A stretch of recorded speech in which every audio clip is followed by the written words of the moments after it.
Spielberg is a very short lap, one of the shortest we'll see in this Formula 2 championship. 7 rights and 3 lefts make up the 10 corners of the circuit. The left-hand kink of turn 2, leading into the uphill braking of turn 3, represents another overtake hotspot.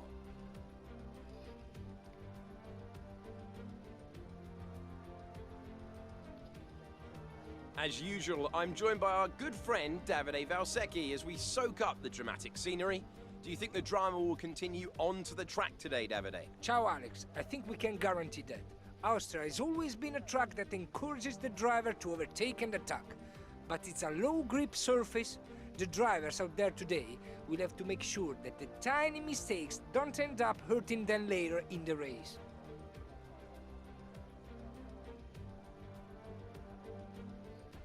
Let's take a look at the grid positions for today's race. The rookie lines up on pole position, and it's Mick Schumacher in P2. Looking. Ladies and gentlemen, After the points finish last race, let's aim to keep the momentum going. Welcome back to another episode of Formula 1 2021. Hopefully everybody's having a good day and stuff like that. It is Friday, ladies and gentlemen. We are in Austria, Spielberg. One of my favorite, greatest of all time tracks of this entire Formula 1 circuit, world tour, etc. Things we ever want to call it. But we are in pole position, as you see it from last episode. And today is all about literally race day. It is just pure race day. Didn't need practice, didn't need a conversation, because I know Spielberg more than I know any other track in this entire race, probably more than Bahrain, and probably more than any other things. Ironically, probably more than Monaco. But at the end of the day, we got to keep pushing, got to keep going, got to keep doing what we got to do. But at the end of the day, let's get into it. Oh, one thing before I go, changing the camera to, yep, let's go to a rear chase. We're out. Again, because I definitely want you guys to see all the different camera angles that we have possibility here. Brake. Ooh. Alright. Okay, went a little bit off the track, but we're okay. Didn't really cause any collision, so we're perfectly fine. We're going up to turn 2, which then leads us to braking at turn 3. Ooh. Overshot it. That's great. Still got Mick Schumacher behind us, so that's all that matters. Going down to this. Ooh, stay on track, stay on track, stay on track, stay on track, stay on track. We're good. We are all good to go. I think that was turn 4. This was turn 5. Nice. Turn 6. Then turn 7. Schumacher's trying to go up the outside. Respect it, respect it, respect it. We're going to brake a little bit later than this, which then gives us that edge on the outside corner. A little bit off the track, but it's perfectly fine because we are all good to go. Which leads us to lap 2. Yep, but hopefully, I mean, it's one of those things that, like, we have, basically speaking, this makes it 3 out of 6. We're about 16 points ahead in the Drivers' Championship. As long as we can continuously keep this pace, by Monza, we should be the new Drivers' Championship, hopefully speaking. Because that's usually what happens. We always end up in Monza, we always end up being the Drivers' Championship at Monza.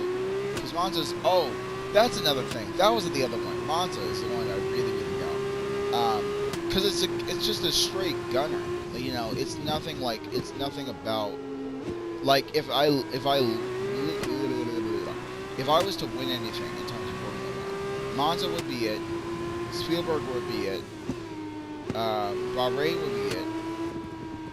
It's not even because I know Bahrain too much, it's literally just because I know Bahrain the way that Bahrain is. Like, because literally I've done it, like, it's probably the one track, not including Monza, like, in terms of how many laps I've produced on each of these tracks combined. Bahrain's number 1. I've literally lost count in terms of how many laps I've done on Bahrain. Then it goes probably Spielberg, and then it probably goes Monza after that. Yeah. The only one that's probably 4th afterwards would honestly gotta be Monaco. Keep this up. And only because Monaco, there was one time when I was doing I was actually doing it as like in terms of like a full race thing. And Monza, because Monza, I blurred those two legs together. Monaco and Monza. Monaco was 57 laps. So just imagine a pure uncut of doing that whole entire thing over 57 laps. I didn't, like, and this was like for me doing like, listen, I really don't want to do this, but at the same time I really want to get used to this track. So let me do this like 57 laps worth of Monaco. And I did it, and I ended up, I think I ended up winning because Hamilton got, because what happened was there was a lot of traffic on that really, really tight, they call it a hairpin turn, because, you know, literally, like, take a hairpin, take the top of the hairpin, that's what a hairpin turn looks like. So a really tight hairpin turn of, I think it was probably 13. I could be wrong in terms of the numbers. But anyway, so when this was happening, the technically speaking, in real life speaking, most people would understand and recognize being like, hey, listen, we don't have the space. We don't have the space. Whoops. That's alright. We're low. We don't have the space, so we need to genuinely like let one car go at a time. But because it's computer generated, it all goes based on like algorithms, and most importantly, it goes off of like tracking details. So what the tracking detail a lot of times didn't understand or didn't recognize was that when it was tracking the numbers and wasn't tracking the details, a lot of times it would, like, most of the people would get stuck. And instead of it, like, the AI being like, okay, let's use smart human analytic, being like, alright, this person has to go first, and this person has to go, and then we'll deal with it later. They were like, nah, fam, we're just gonna back up. Here's the problem. You can't back up on a Formula 1 track, because that's ground for disqualification. So, it was just hilarious the fact that I was like, listen, I am the only human in this entire conversation field. I can get through all of this and just bully, quote-unquote, bully my way through. And I can do that. And I did. But then, like, when I was passing it, everybody, like, including Hamilton, Bottas, Verstappen, because those are, like, the big three, and I think I was in, like, P5 at this point. All three of them were, like, backing up, and then I got, like, a message being like, Lewis Hamilton is disqualified. I was like, what? This is your final lap. And then Bottas was disqualified. It was like, okay, this is hilarious. That's like the entire 1-2. And then it was like Verstappen, and then that moved me up to like P2. And then it happened again, and then I think it was Ricardo got eliminated. And I was like, this is insane. And it was the funniest, like, it was literally the funniest instance of just pure uncut of, like, I was not expecting that at all to happen. I was not expecting anybody to get disqualified and or to get out of the race. So Monaco was just a fun little... I gotta break a little bit harder, but... yeah, it's perfectly fine. But yeah, for it to just be, like, showing up and consistently showing up as, I cannot believe, straight up cannot believe, that, you know, like, all, like, 3 out of 5 of the first guys that were in the lead were all disqualified, which then put me up into P2. And then I think it was just as simple of overtaking that caused me to get up into first place, and then I just literally held it for the rest of the race, and then I ended up winning. And it was funny. It was really funny. So it was just one of those things. But anyway, like I said before, no practice is needed. Not necessary at all. Great drive. We did it. Good job. I have not figured out that stupid victory call thing. Because the crazy thing is when I bought the game, it worked. And now it doesn't, and I'm confused. It wasn't always plain but sailing today, that's neither here nor there. Win, we got another race going up because literally we just hopped into that boy, give me your thoughts. And we got more races to go. So literally, we got Spielberg. I don't know what's up next. I think after Spielberg, it may go Silverstone or it may go another. But we're about to figure it out. We're about to figure it out. But that said, all of that would have been for nothing without a talented hand on the wheel.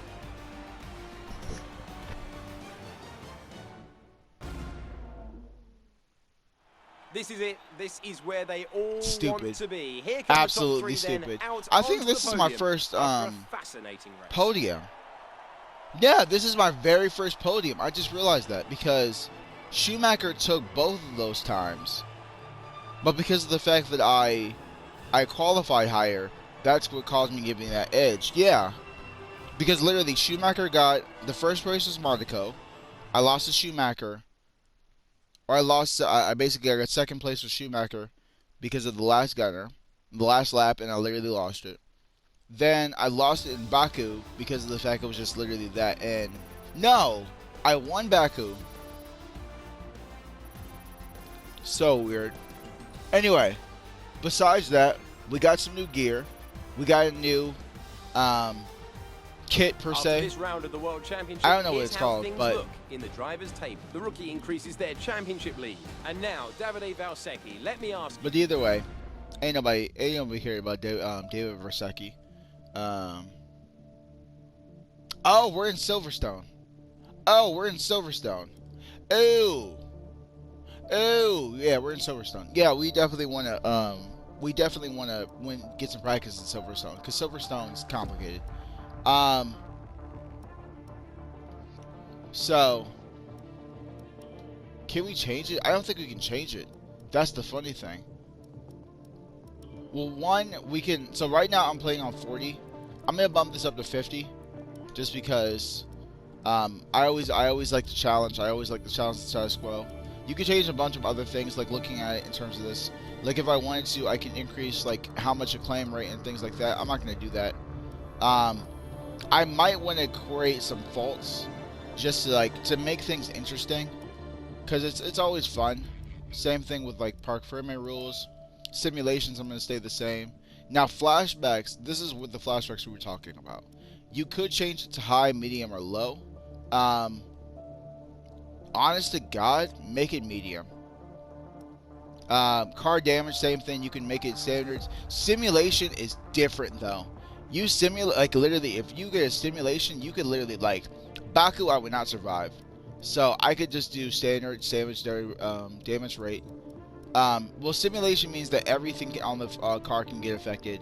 But simulation means that, like, computer, basically, if you get a light tap and stuff like that. So to make things interesting, let's just go standard for right now. Always want to keep it manual starts and things like that. Collisions on, because what's going to happen if you don't do collisions on, it basically turns into a ghost.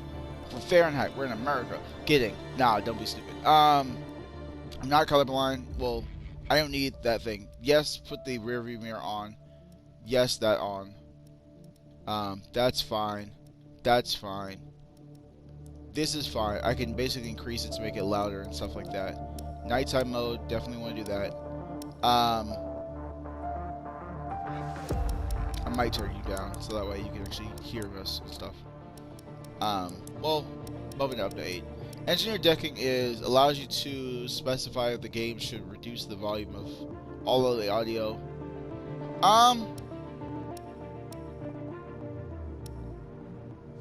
Nah, don't duck that.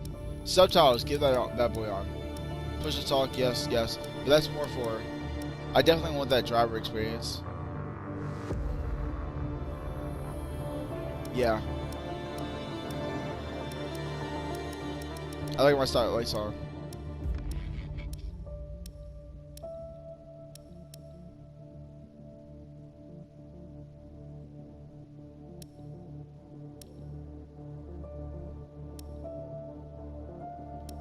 Like, this is where it confuses me.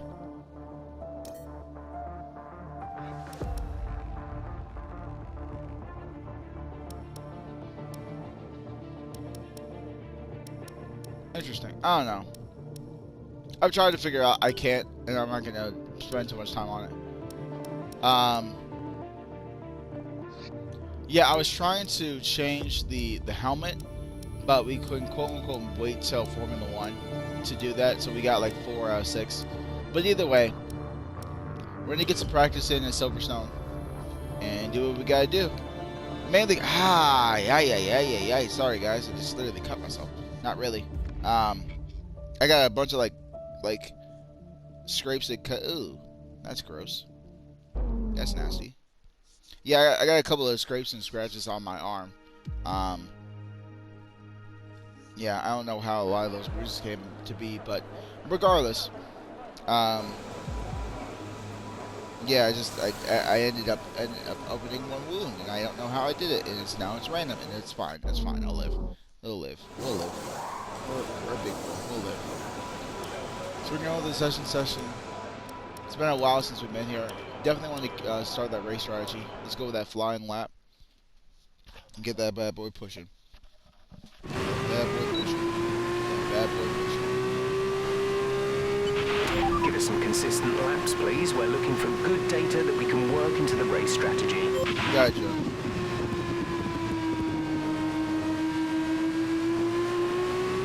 And it's not like my problem with Silverstone is not Silverstone itself. It's more that it's a very aggressively like whiny road. People like you either love Silverstone or you hate Silverstone, depending on your strategy. I personally like the gunners. I like the gunners where it's like it's very fast corners, high paces, high strategy, high strong wear take, all kind of thing. But if you don't like that in terms of the gunners, what happens a lot of times, there's Aiken. Try to go wide around that outside. Get a little contact, a little tap. Ain't nobody cares, practice. Hey, got a little tap.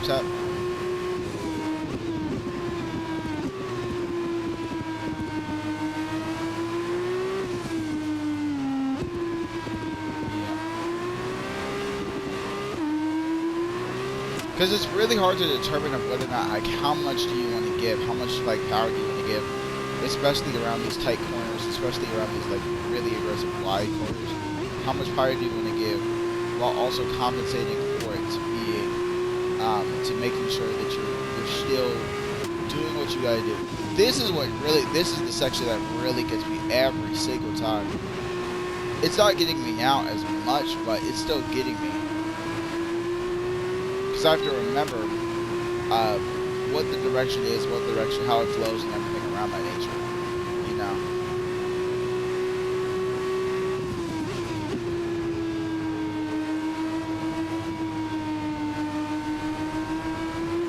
Because it's really hard to go try not to overcompensate while also going around these tight saccades.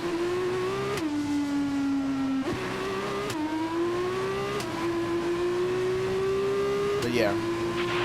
Okay, super job so far. We're getting great data. Appreciate it. Stay focused. I mean, then again, it is very, very early in the session, so no one really has put out a lap time, so who knows, it might definitely change. But if it changes, it worked. If it doesn't, if it changes or if it doesn't changes, who knows? We'll see how it goes. Bars. Kidding. Went a little bit off the track, so we're going to come back on there and finish this bad boy off. Our DRS wing. So like I said before, not a plug for Netflix, but driver, Formula 1 driver, oh my gosh, if you're really gonna do it. Formula 1 Drive to Survive Season 4 is currently out on Netflix. Definitely check it out. I am currently watching. I've just finished up the watching. We're expecting. Because I remember the entire season. I watched the entire season. Well, let me phrase it. I watched the entire season from the start of the Dutch Grand Prix because I remember specifically, I have the entire story. I know the entire story of my experience with my very first watching of Formula 1. And it was the Dutch Grand Prix, and I happened to be, it was like 9 o'clock in the morning, 10 o'clock in the morning, because again, they're in Europe, so literally everything's kind of just back. But over there was like 3 o'clock or 4 o'clock in the afternoon.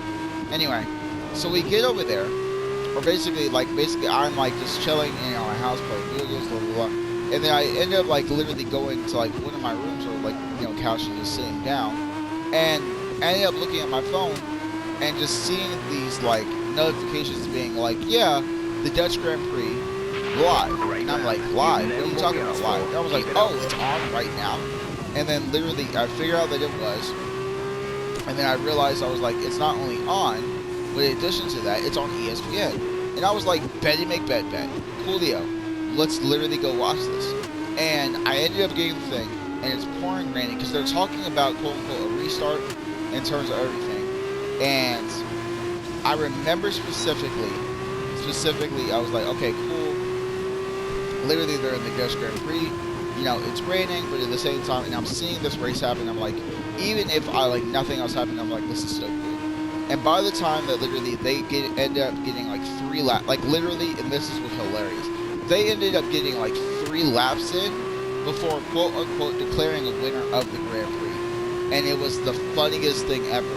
Because literally it was like, did you actually win? Not really, because literally all you had to do was race 3 laps. You know, and most of those laps were under safety car safety car conditions, aka you couldn't overtake and you couldn't pass people. Oh, come on. It's coolio. Like, you couldn't pass people, you couldn't overtake them, and you couldn't make any changes. So it was like, would you really actually win the Grand Prix? Not really. But at the same time, it was still funny. And then after that was the Russian Grand Prix in Sochi. Interesting, by the way. Are they going to have a Russian Grand Prix? Let's find out, because of everything that's happening on the Ukrainian side. Because, like it was said before, Haas, not Haas.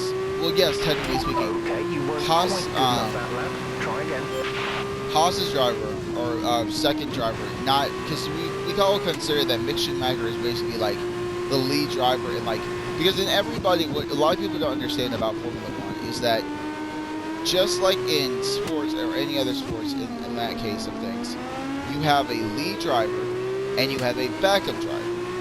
Mind you, they're both on the same team. So it's not to say like, okay, your lead driver and like that's like one driver. It's no, like every team has 2 drivers. So if every team has 2 drivers, then one team, like literally both of them are equally good drivers, equally, you know, respectable drivers. However, it is an unspoken understanding or unspoken kind of rule of engagement that one team always has a lead driver and another team has a backup driver. It's not to say the backup driver, it's like kind of like a number 1 spot, number 2 spot. You know, like kind of like like Mario and Luigi, okay? Kind of like Mario and Luigi. Everybody knows Mario, everybody knows Luigi, but we all know that Mario is actually running the show instead of Luigi is. That was kind of what happened a lot of times, especially you saw it with Lewis Hamilton and Bottas. You saw it with back when Ricardo was with Red Bull. You had Verstappen.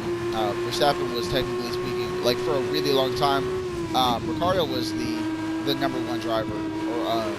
But then Verstappen came, lit up the boards, and then being like, yeah, now he's the number 1 driver. So like in the cases of everything, there's only a couple of times, and it comes down to like everything regarding. It's not necessarily speaking on the scale of, okay, super this job is so far. We're getting great like data. you're a number Stay 2 focused. driver because of your experience, or you're a number 2 driver because the people don't know you. It's more just about like whether or not A, does the team like you? B, do people know you? And C, most importantly, are you more successful than the team that you have? So like perfect example, like Lewis Hamilton versus like Valtteri Bottas. It's not to say that Valtteri Bottas is not a good driver. He's a very good driver. He's a very quality driver. It's just that everybody knows that when you think about Mercedes, you think about Lewis Hamilton. When you think about, wow. That looked bad. Are you all right? Well, let me know you're all right. that was on me. That was 100% on me. That was 100% on me. We're still on flashback mode, so we can still do it. Again, practice don't mean nothing. It's only when it comes down to the race. You know what I mean? So like, but like everybody knows about like, you know, like that's the only example I can think of is a Hamilton Valtteri Bottas kind of thing. Nice overtake. I know where it's a practice, but nice overtake. So practice how you perform. Practice how you perform. But even in cases of like Haas, where it's like you have Michael Schumacher and you have Nikita Mazepin, everybody knows that Mick Schumacher is definitely the number 1, and Haas and Mazepin's number 2. Williams, when Russell and Latifi. Well, in that case, technically speaking, Russell was the number 1 and Latifi was number 2. But at the same time, there are cases where you can look at specific, like, okay, perfect example. Verstappen Albon, when back in like 2019, 2020, Albon was definitely the number 2. It's not that of inexperience, it's purely because, well, inexperience, but at the same time, yeah, it's just performance. So, to say one way or another that this makes it... Okay, test complete, and that was a very good job indeed. We got a lot of valuable information out of that. Confirmed, we'll receive you at the end of this lap. But to say that, like, one racer is better than the other, it's not to say that both of them are not incredibly talented racers. That's not at all what I'm saying. What I'm saying is that based on their marketing skill, based on performance, and based on experience, there is a number 1 driver and there is a number 2 driver. And there will always be that way, especially in Formula 1. This is the reason why a lot of people, especially in Formula 1, understand that your teammate is not your teammate. Your teammate is your opponent. Because you have to prove to your constructor, being like, listen, hey, if we only have ever so much money to go around and only so much money to actually sign people, I'm going to prove to you that I can. You need to come in before you run out of fuel. Pit within 2 laps. I can prove to you guys that I'm the more consistent driver, better performing driver, more experienced driver, and most importantly, better marketable driver than your actual teammate.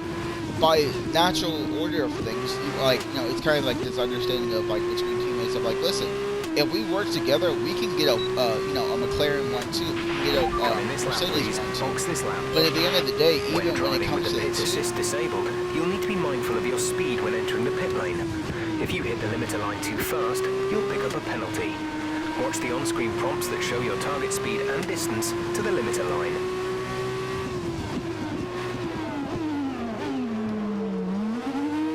So even when it comes to like, okay, like let's get a Mercedes 1-2. Even with that being said, the number 2 spot, if we're a team like Mercedes, who consistently, constantly, and aggressively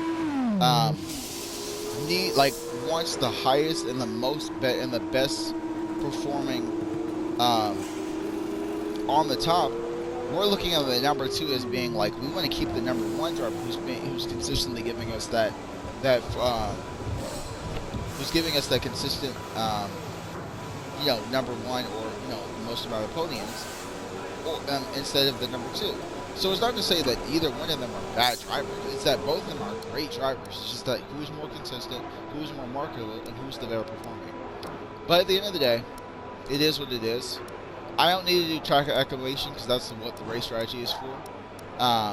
But you can do tire management to be like this and get this last, this. Oh, okay. Wait.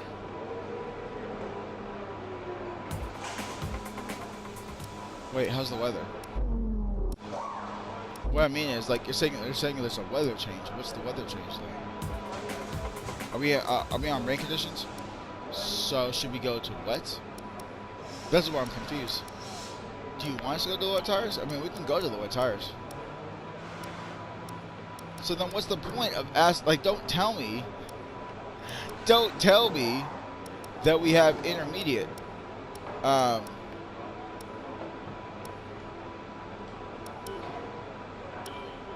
Don't tell me.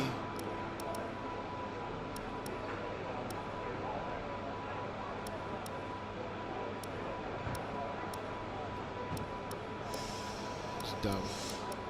Don't tell me being like, oh yeah, we have like a weather change. I'm like, if we have a weather change, then let's change our tires. Because if not, there's no freaking. Sure. I don't know. I'm just gonna let it be. Okay, so now we're wet. So what's the point? Stupid. Absolutely stupid.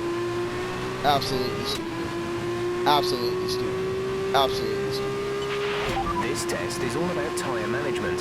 Try to control the slip through each corner and take extra care putting the power down at the apex. Absolutely stupid. Absolutely dumb.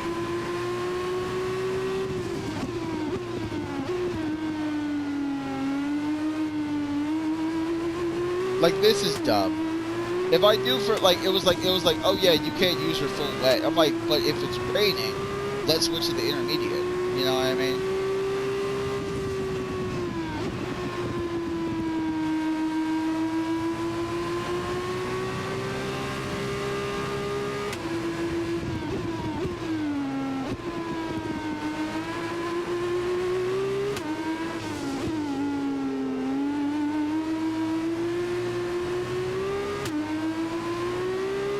Regardless. I hope I am perfectly, by the way. That's gorgeous. Hopefully I can get purple so that way I can just do one lap of this boat. Nice.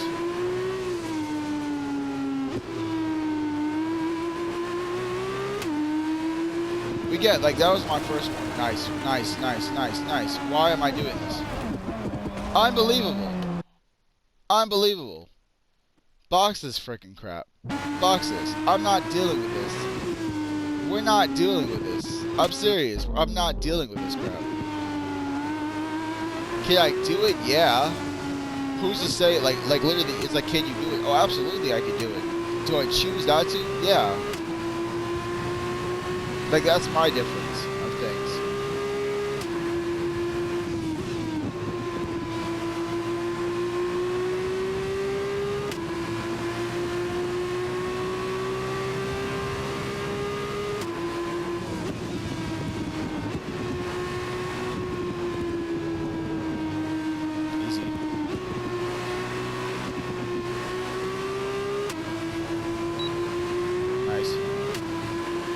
I'm telling you, man, this is a very aggressively difficult, high-strung, problematic issue that we're having with these tires. We can live, we can survive. That does not mean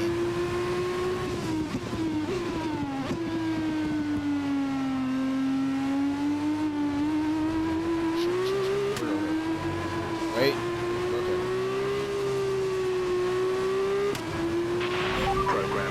Thank you. And a job well done. We got some excellent data with that run, so come on back to the garage and I can talk you through the numbers. We have 7 minutes left on the program. We're just going to return to the garage. I'm not trying to out here be extra and stuff like that. Yep. Alright, honestly, let's run it. Because we got 5 minutes left in the practice program. Why? I mean, we got what we needed. We're 148. 378 is our best time in terms of everything. So literally we're out here going into qualifying, having the best time, having the best acclimation, and things around that nature. As all cars are now over the line, your top three. Literally, let's just keep it pushing.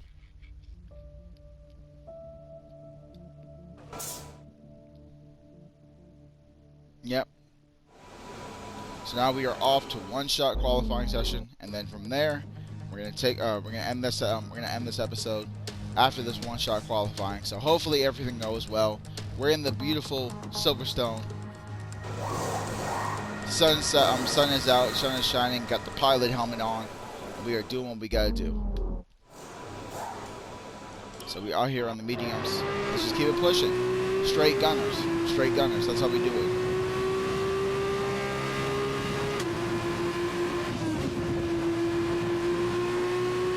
Nice.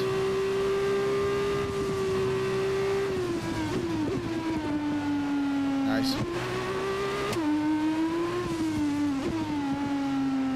Nice.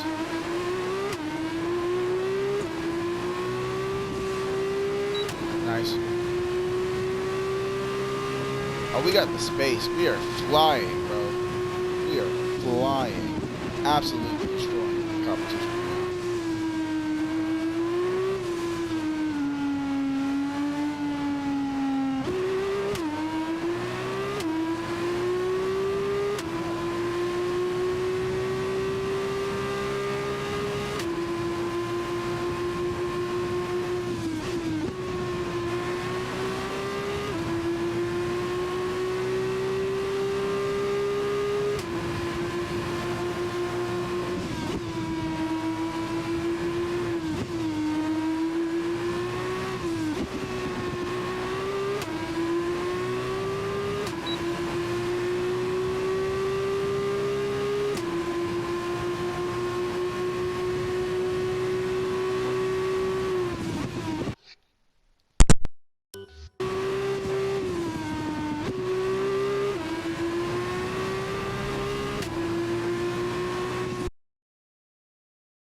stick.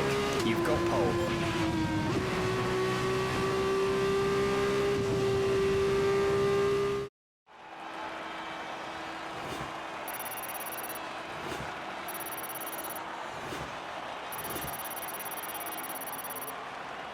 As we wind down from the excitement of qualifying, here's a look at your top three. The rookie, Schumacher and Yuki Tsunoda. It's time to leave for now, but we'll be back tomorrow when the feature race gets itself underway.